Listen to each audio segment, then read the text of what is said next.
네, 프리미엄 미국 주식 들어왔습니다. 오늘 목요일 순서 그레너리 투자자문 이완수 대표와 함께합니다. 안녕하십니까? 네, 안녕하십니까? 네, 반갑습니다. 제가 일단 조금 사과를 드려야 될 것 같네요. 앞에서 제가 브리핑6 진행을 하면서 그 지수 선물을 나스닥이 한 2% 정도 빠지고 있습니다. 이 정도면 굉장히 큰 겁니다라고 얘기를 드렸는데 제가 지금 다시 켜봤거든요. 와, 나스닥 100이 4% 급락을 하고 있네요. S&P 500은 3.5% 급락, 다우는 2% 급락, 그리고 빅스 지수는 6% 폭등. 이 충격이 생각보다 많이 네, 크네요. 네. 와, 이게 장중에 발표됐으면은 엄청났을 걸로 좀 생각이 좀 돼요. 그러네요, 사실은요. 이거. 그래서 어제 지수들이 이제 사실 장중에는 계속 관망세가 유지가 됐고요. 그다음에 네. 이제 이게 끝나면은 이제 불확실성이 해소가 되니까 그쵸. 그래도 좀 시장이 좀 좋아지지 않겠냐 그래서 내심 기대했어요. 약간 예. 기대를 했습니다. 그래서 국채 수익률도 상승하고 비트코인도 한 87,000달러로 이제 복귀를 했고요. 달러 인덱스도 좀 하락하면서 그런 모습을 보여줬는데 결국은 발표 이후에는 지금 선물이 급락하면서 국채 수익률이 다시 하락으로 전환을 해버렸고요. 비트코인 가격도 다시 지금 84,000달러로 다시 내려가는 지금 모습을 보였습니다. 그래서 지금 이걸 이제 생각보다 좀 크기 때문에 이걸 지금 어떻게 봐야 될지 지금 다들 고민이 많으실 것 같아요. 그래서 예. 저는 다른 것보다 일단은 시장이 흡수를 해야 되기 때문에 결국 시간이 필요할 것 같다 이렇게 지금 보여지고요. 한번 내용을 좀 보면은 기본은 무조건 10%를 깔겠다, 그렇죠? 10% 미니멈 깔고, 10%를 그렇죠? 줬더라고요. 그다음에 네. 각국이 미국한테 부과하는 관세율이 있거든요. 예. 평균 관세율에 미국은 정확하게 반만 부과를 했어요.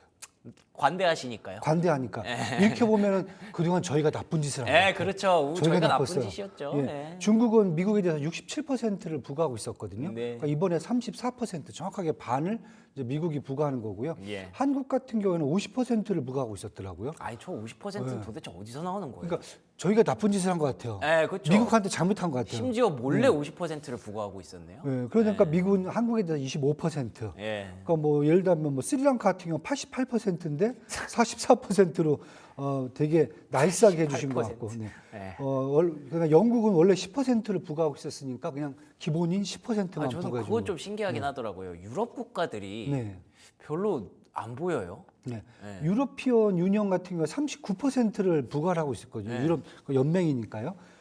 이거에 대해서 미국은 20% 부과를 얘기를 했습니다. 그러니까 지금 사실 시장에서는 처음에 얘기했을 때는 상호 관세율이 한 20%로 일괄적으로 나오지 않겠는가. 네네네. 왜냐하면 베센트 재무장관이 국회의회에서 이제 증언했을 때 10년간 6조 달러의 연방정부 수입을 증가시킬 거다. 이렇게 했을 경우에는 사실 1년에 한 6천억 달러거든요. 이 정도를 봤을 경우는 상호관세 한 20% 정도 딱 부과하면 정확하게 맞아떨어지거든요. 근데 지금 보니까 국가별로 사실은 좀 다 그 차별화가 됐고요. 예. 기준도 정확하게 상대국이 우리한테 하는 것만큼 하겠다. 네, 이렇게 지금 된 상태고 더티 15라고 그래갖고 15개국에 대해서는 좀 더 달라질 거다라고 했는데 그 내용이 그대로 그냥 적용이 된 것 같고요. 맞아요. 그다음에 추가적으로 보면 이제 캐나다하고 멕시코가 거기 이제 원래 이제 프리 트레이드 존이니까 예. 이제 상대국이 이제 관세 부과하는 게 없었는데 여기는 사실 이제 오늘부터 마찬가지로 25%씩 멕시코하고 캐나다도 이제 시행이 이제 됩니다. 그렇죠? 그다음에 거기에다가 저게 더 얹어지는 거예요, 그러면? 아니 얹어지는 건 아닙니다. 예. 예. 그냥 25%딱 이걸로 가는 거고요. 그러네. 여기 없군요. 네, 캐나다랑 멕시코가. 네, 그다음에 이제 품목별로 네. 다르게 또 적용이 되는 겁니다. 그러니까 지금 보니까 품목별로 우리가 자동차가 이제 오늘부터 부과된다고 얘기를 했었는데 25% 얘기를 했는데 변화된 게 없어요. 사실 조금 이제 기대를 했었어요. 야, 이거 좀 변화가 되지 않겠는가. 그렇죠. 뭔가 조정이 있겠구나. 그래서 품목별로 보니까 그대로 자동차 관세 부과가 시행이 됩니다. 그리고 이미 이제 3월 4일부터는 철강 알루미늄이 부과가 되고 있었어요. 그래서 이런 거 보면은 야, 이게 쉽지가 않구나 지금 상황이. 녹록지가 않고 지금 얘기 나오는 게 이제 의약품, 반도체 이런 부분들도 지금 조만간 발표를 하겠다. 왜냐하면 반도체 같은 경우는 TSMC 같은 경우는 사실 대만에 이제 독립성과 좀 연관이 돼 있거든요. 그다음에 의약품 같은 경우에는 생물보안법 때문에 중국의 이제 CDMO 같은 이런 이제 업체들과 관련이 있기 때문에 지금 이쪽도 지금 관세 부과가 나오면 이제 결국 이제 또 품목별로 또 가겠다는 거거든요. 그러네요. 제가 말씀드린 이제 투 트랙으로 결국 가겠다. 한쪽에서 이제 상호 관세로 이제 주요국들은 잡아놓고 그 다음에 나머지 이제 국가들은 품목별로 하면서 아마 양쪽을 다 이제 관세가 들어가지 않겠는가 지금 이렇게 보여지고요. 그래서 한국 저희를 이제 봤어요. 저희를 봤더니 일단 저희는 상호관세가 25%가 부과가 맞아요. 됐어요. 네. 그다음에 자동차는 또 따로 관세인데 25% 똑같으니까 뭐 큰 문제는 없고 그다음에 철강 알루미늄 관세도 25%. 다행히 저희는 이 상호관세 안에 다 이 테두리 안에 지금 품목별로 들어가 있다. 아, 그러면 자동차 관세가 25%인 거는 상호 관세 25%니까 네. 거기에다가 얻는 게 아니라 그렇죠. 네. 자동차만 25% 이렇게 네. 이미 따로 지정이 된 그렇죠. 걸로 보시면 되는 거예요? 네. 상호관세는 그 국가에서 들어온 모든 제품에 대해서 예. 일괄적으로 관세율을 적용하겠다는 거고 품목별 관세는 그 중에서도 이 품목들은 이 관세를 적용하겠다 이렇게 지금 가는 거거든요. 그러니까 본인들이 지키고 그렇죠. 싶은 물건들에 대해서는 미리 상한선을 정해놓은 거구나. 그렇죠, 맞습니다. 네. 그렇기 때문에 다행히 한국 같은 경우는 25% 안으로 들어왔으니까 좀 뭐 괜찮다고 보여지는데 예. 유럽 같은 경우, EU 같은 경우는 상호관세가 20%인데 알루미늄 자동차 같은 경우 25%가 되거든요. 예. 그러면 이 품목들은 더 높아지게 되는 거죠. 그러네요. 네, 이렇게 지금 보시면 될 것 같아요. 그리고 캐나다, 멕시코도 사실은 상호관세의 문제는 일괄관세 25%잖아요. 그런데 자동차하고 이런 거 보면 25%라고 보여지면은 멕시코하고 캐나다는 딱 그 안에서 테두리 안에서 지금 맞춰져 있다. 그러면은 이제 품목별로 관세가 부과되고 있잖아요. 네네. 자동차처럼 반도체에 대해서도 만약에 25% 관세가 부과가 된다면 네. 그러면 상호 관세가 이미 25%니까 네네. 그러면 그 이후에는 이게 부과가 된다 하더라도 타격은 없는 거네요. 네, 그렇죠. 이제 그걸 맞춰주겠죠. 왜 이렇게 어렵죠 이거 진짜? 그냥 제가 투트랙입니다. 네, 그러네요. 상호관세는 이제 국가별로 적용을 해주는 거고, 그러네요. 그 다음에 품목별로 미국이 지켜야 될 품목 이런 것들이 있으면 또 그 품목별로 다시 맞춰주겠다는 거죠. 이게 그러면은 한국에서 들어온 반도체야 그러면은 반도체니까 만약에 25%인데 뭐야 한국 거네? 그러면 어차피 25%니까 그냥 그대로 들어오면 그렇죠. 돼 이렇게 네. 되는 거고 그렇죠. 다른 나라에서 들어온 반도체야라고 했을 때 그 나라의 관세 상호 관세가 만약에 10%면 반도체가 25%라고 부과됐을 때는 그럼 이건 25% 이렇게 해서 들어가는 그렇죠. 거구나. 그러니까 뭐 타일랜드 같은 경우는 36% 부과가 되잖아요. 예. 그런데 이런 국가들은 사실 자동차가 의미가 없는 국가잖아요. 그러네요. 이런 데는 뭐 25% 적용 뭐 그런 의미가 없어요, 사실은.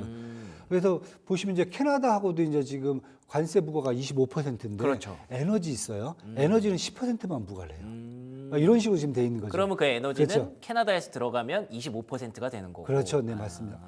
그래서 이런 식으로 보신다고 하면은 아마 이제 투트랙으로 이제 당분간 유지가 될 거다 이렇게 지금 보셔야 될 것 같고요. 한국 같은 경우는 지금 상호관세 25% 이번에 나왔으니까요.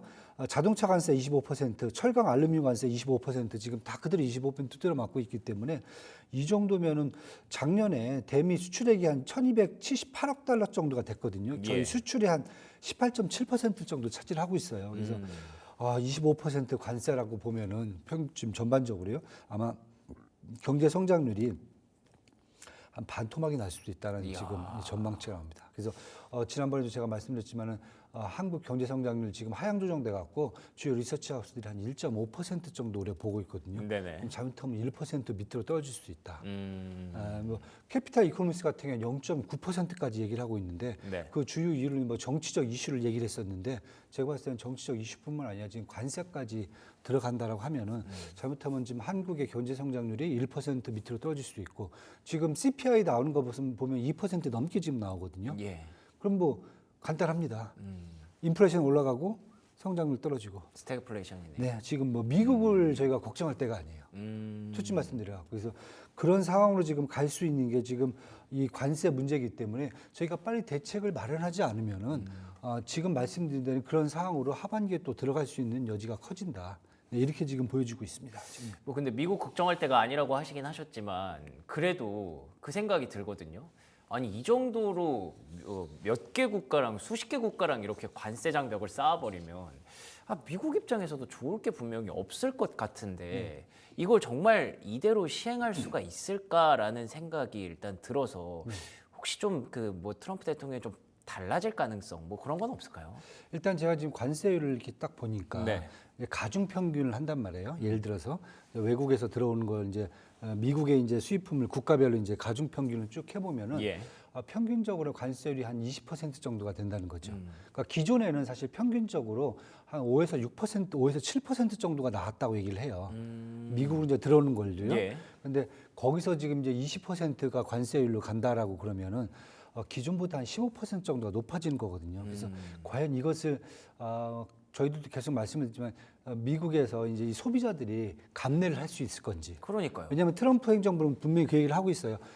고통이 따를 수 있다. 예. 하지만 시간이 지날수록 이게 시장이 흡수가 되고 그다음에 미국의 제조업이 부활하면은 그 얘기 하더라고요. 예, 이게 이제 괜찮아질 수 있고 오늘이 진짜 얼마나 그렇죠. 좋은 날이었는지 알 수 예, 있을 이게 것이다. 바로 해방의 날이다 이렇게 예. 얘기를 하고 있는데 예.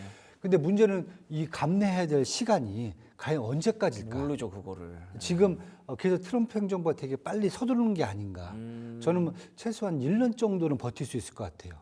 1년이나 걸려요? 1년 정도 왜냐하면 제조업 시설을 넓힌다는 게 이게 사실 쉽지가 않거든요. 그럼요. 예. 아무리 뭐 멕시코에 있는 공장을 뜯어다가 다시 옮긴다 하더라도 이것만 해도 최소한 1년이 걸리거든요. 그쵸. 그래서 그런 걸 감안한다라고 보면은 저는 일단은 하반기까지 어느 정도 시장에서는 좀 약간 감내할 수 있는 모습은 보여줄 수 있을 거다. 근데 하반기 뭐 한 8월, 9월 달이 넘어가면은 그때부터는 시장에서 또는 소비자들이 아니면 유권자들이 더 이상 감내가 안 될 경우에는 그렇게 문제가 생길 수 있다. 일각에서 그쵸. 그 얘기하더라고요. 뭐 중간 선거 전까지는 트럼프가 성과를 만들어야 되니까. 그렇죠. 네, 맞습니다. 그 전에는 조금 분위기가 달라질 수도 있다고 하는데 중간 선거도 제가 들어보니까 하반기더라고요. 네, 하반기입니다. 예. 네. 그러면 지금 4월이다 보니까 아직까지는 트럼프에게 뭔가 이 그 바꿀 만한 어떤 그게 없습니다. 트리거가 없습니다. 예. 그래서 그러면 이렇게 생각할 수 있는 거죠. 혹시 상호관세 발표되고 나면 조금 시장의 분위기가 온순해질까? 이제 불확실성 해소로 받아들여 줄 수도 있을까? 기대했던 거는 꺾어야겠네요. 그렇죠. 약간 좀 꺾어야 될 것 같은데 네. 반대로 지금 이제 어제 그 약간 이제 뜬 소문으로 좀 나온 게 트럼프 대통령이 이제 그 판넬을 예. 딱 들고 나왔어요. 예. 왼쪽에는 아까 저희가 보여드렸듯이 상대 국가들이 미국 제품에 대해서 부과하는 관세율이 나왔단 말이에요. 그렇죠? 그걸 보고 사실 또 소비자들이 충격을 받았다는 거죠. 왜냐하면은 중국이 저 정도였어? 뭐 이런 식으로. 중국 제정도였고 아니 이게 뭐 근거도 없는 거 가져와가지고. 일단 뭐 사람들은 모르잖아요. 지금. 그렇죠 모르죠. 유권자들이 여기에 대해서 또 울분을 토하는 거죠. 아. 그러면 우리가 관세를 이만큼 부과하는 게 정당하지 않겠는가? 트럼프가 정이다 이렇게 되는 거구나. 그렇게 되는 거죠. 아. 그래서 저것을 뭐 굳이 요즘 인터넷 시대에 네. 저것을 들고 날 필요는 없잖아요. 그냥 그렇죠. 뭐, 저도 뭐 그것도 페이스북에다 이상하긴 했어요. 올렸다라고 네. 하면 되는 건데 저걸 직접 보여주면서 그 설명을 해준 겁니다. 네. 봐라 중국은 64%다. 한국은 50%를 하면서 자동차의 뭐 대부분 한국에서 만들어서 미국에다 수출하고 있다. 그런데 우리는 이게 뭐냐? 아니 미국인들이 그걸 믿어요? 뭐 믿겠죠. 트럼프를 믿고 지금 뽑아줬는데. 네. 그래서 이런 것까지 감안하면은 만약에 어제 같은 경우에도 저도 딱 그 내용을 보면서 야 이렇게 되면은 트럼프가 관세 부과를 되게 정당화시키면서 그러네. 인플레이션을 올릴 수 있는 여지를 또 하나의 정당성을 갖고 하는 모습을 또 보여준다. 이게 제가 그렇죠. 비미국인 입장에서 생각해서 이런 거지 미국인들은 지금 환호하고 있을 수도 예, 있겠군요. 화가 날 수가 있죠. 오. 우리 제품은 이렇게 말도 안 되겠단 말이야. 그렇구나. 예, 이렇게 나오는 거죠. 알겠습니다. 그러면은 쉽게 말해서 지금부터 이제 관세 전쟁은 시작됐다라고 봐도 되는 건가요? 중국이 제가 봤을 때 가만히 있을 것 같지는 않아서. 뭐 중국은 뭐 지난번에도 말씀드렸지만 솔직히 말씀드릴게요. 미국에 이제 관심이 없어졌어요. 이렇게까지 해도? 예. 왜냐하면 이미 예상을 했고, 그다음에 일기 때 이미 한번 경험을 해봤어요. 그래서 제가 지난번에 세 가지를 계속 말씀을 드리고 있어요. 요즘 중국의 패턴을 보면은 내수 확대를 무조건 갑니다. 예, 양회에서도 딴 거 없습니다. 그렇죠. 예, 올해 이제 3조 위안, 3조 위안이죠. 예. 3조 위안의 특별 국채를 발행했어요. 예. 그럼 600조 원이거든요. 우리나라 1년치 예산이에요. 그 정도를 지금 갖고 얘기하는 게 AI 산업뿐만 아니라 IT 쪽에 산업 지원해주겠다. 내수를 확대를 위해서 지원해주겠다.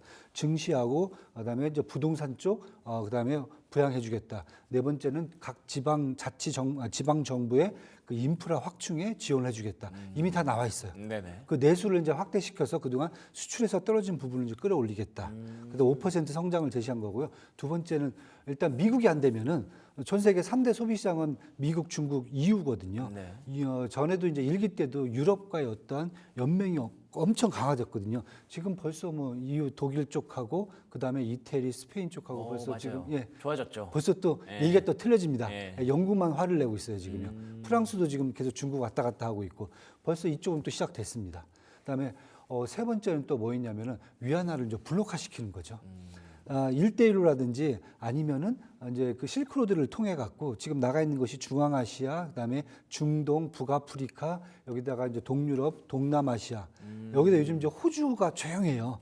그러네요. 호주는 중국하고 좀 바쁘거든요. 어. 다 그쪽에서 지금 수익이 나오니까. 그다음에 캐나다도 지금 얘기하는 게 EU하고 중국 쪽으로 우리는 가겠다. 그러니까 미국 혼자 왕따 되는 거 아니에요? 이러다 보면 사실은 네. 어떻게 보면 그래서 지금 얘기 나오는 게 이렇게 이제 보복 관세로 간다던가 네네. 아니면은 이게 고립화가 돼 버린다 이랬을 경우에는 미국이 결국은 경기 침체로 가지 않겠는가 그럴 이 수도 우려감이 있죠. 지금 나올 수 있다는 거죠. 그래서 중국은 지금 뭐 그렇게 하려니 뭐 그런 얘기를 하고 있는 것 같아요. 그다음에 뭐 3월 1일자로 지금 또 그것도 나왔어요. 최혜국 대회를 해주고 있던 그 미국이 중국에 대해서 25년 동안 2000년부터 이제 중국 무역에 대해서 이제 MFL이죠. 이제 최혜국 대우를 해주고 있었는데 그것을 이제 폐지를 했어요. 일방적으로 통보를 했어요. 그러면서 관세를 이렇게 딱 매기는 거죠. 그렇군요. 네, 그래서 그런 것까지 감안한다고 보면은 지금 이제 미국만 하는 게 아니라 예. 각국도 다 준비를 하고 있기 때문에 저는 이렇게 됐을 경우 결국 이제 무역 전쟁 나오면은 그러네요. 사실 어느 국가든지 그게 좋아질 수는 없어요. 결국 이제 이건 뭐 시장이 이제 시간과 흡수를 해야 되죠. 네. 이게 뭐 들어보니까 총칼을 안 들었다 뿐이지 진짜 무슨 세계대전 같은 그런 느낌이에요. 네, 뭔가 무역으로서 관세로서 그런 일들이 벌어지고 있는 것 같고 각자의 어떤 합종 연행이 있겠죠. 친한 사람들끼리 친하게 지내고 또 배척해야 될 그 나라들끼리 배척하고 그런 흐름들이 앞으로 좀 지속되면 시장의 변동성은 이어질 수밖에 없지 않을까 싶습니다. 1분 남았는데 국내 증시 네. 오늘은 그냥 뭐 네. 그냥 뭐 이렇게 그냥 기다려야 되는 건가요? 예, 각오를 좀 예, 하셔야죠. 아이고, 네. 예. 예, 다행히 또 이제 뭐 정치적 변수들은 조금 이제 그러게요. 뭐, 해소될 기미가 보이기 때문에 내일 결과가 나오죠. 그래서 트럼프 관세는 조금 더 강화됐다. 네, 반면에 이제 정치적 리스크는 조금 더 좀 완화된다. 이런 측면에서 보신다면은 일단 뭐 시장이 이 부분을 이제 저는 흡수하고 소화를 해야 되기 때문에 좀 시간을 좀 갖고 지켜보셔야 될 것 같습니다. 알겠습니다. 자, 관세 얘기 하다 보니까 시간이 훌쩍 갔네요. 오늘 국내 증시 걱정은 되지만 뭐 또 다른 모멘텀을 만들어내면서 잘 이겨내기를 기대해 보겠습니다. 자, 지금까지 그레너리 투자자문 이완수 대표와 얘기 나눠봤습니다. 오늘도 좋은 말씀 고맙습니다. 네, 감사합니다.